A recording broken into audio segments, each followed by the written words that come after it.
ঈদে কি বাড়ি আসবি না? বাড়ি আসবো কিনা বলতে পারছি না বাবা। তোমার অ্যাকাউন্টে টাকা পাঠিয়ে দিয়েছি। বাবা, আমার প্রমোশন হয়েছে, স্যালারিও বেড়েছে, পুরো 1 লাখ। আলহামদুলিল্লাহ। বাবা একটু লাইনে থাকো। বাবা, তুমি তো বলেছিলে পিতৃদিন কখনো শোধ হয় না। তুমি 26 বছরে আমার পিছনে যত টাকা খরচ করেছো, তুমি কি জানো আগামী 5 বছরে সেই টাকা তোমায় ফিরিয়ে দিতে পারবো? আমার এখন স্যালারি মাসে 1 লক্ষ টাকা বাবা। ও, এই কথা। তাহলে শোন, তোকে একটা গল্প বলি। বলো বাবা। তোর বয়স যখন 4, তখন আমার বেতন 3,000 টাকা। 1200 টাকা ঘর ভাড়া দিয়ে 1800 টাকায় চলে সংসার। আমি আমার সাধ্যমতো সারা জীবন চেষ্টা করেছি তোর মাকে সুখী করতে, প্রতি ঈদে কোরবানি দিতে। তোকে যেবার প্রথম স্কুলে ভর্তি করালাম, সেবারই প্রথম আমরা আমাদের কোরবানি দিতে পারিনি। সে বছর তোর মাকেও কোনো উপহার দিতে পারিনি। তুই যখন ভার্সিটিতে উঠলি, আমাদের অবস্থা তখন মোটামুটি ভালো, কিন্তু খুব কষ্ট হয়ে গিয়েছিল যখন আমার ট্রান্সফার হয়। রোজ রোজ বাসে চড়ে, পায়ে হেঁটে, ঘামে ভিজে খুব দুর্বিষহ লাগছিল। একদিন শোরুম থেকে একটা বাইক দেখে আসলাম।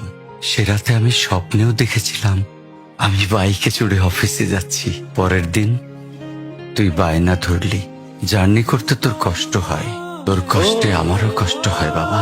আমি বাইকটা তোকে কিনে দিয়েছিলাম। তুই এখন লাখ টাকা বেতন পাচ্ছিস, কিন্তু মনে করে দেখ, অন্য মাইনে দিয়ে ব্র্যান্ড নিউ মোবাইলে হেডফোন কানে লাগিয়ে সারা রাত গান শুনেছিস, পিকনিক করেছিস, ট্যুর করেছিস। তোর প্রতিটা দিন ছিল স্বপ্নের মতন। আর তোর টাকা নিয়ে আমি এখন হার্টের বাইপাস করাই, ডায়াবেটিক মাপাই। জানিস বাবা, ওর মাছ খাওয়া নিষেধ, মাংস খাওয়া নিষেধ। কি করে এত টাকা খরচ করি বল? তোর টাকা নিয়ে তাই আমি কল্পনার হাট বসাই।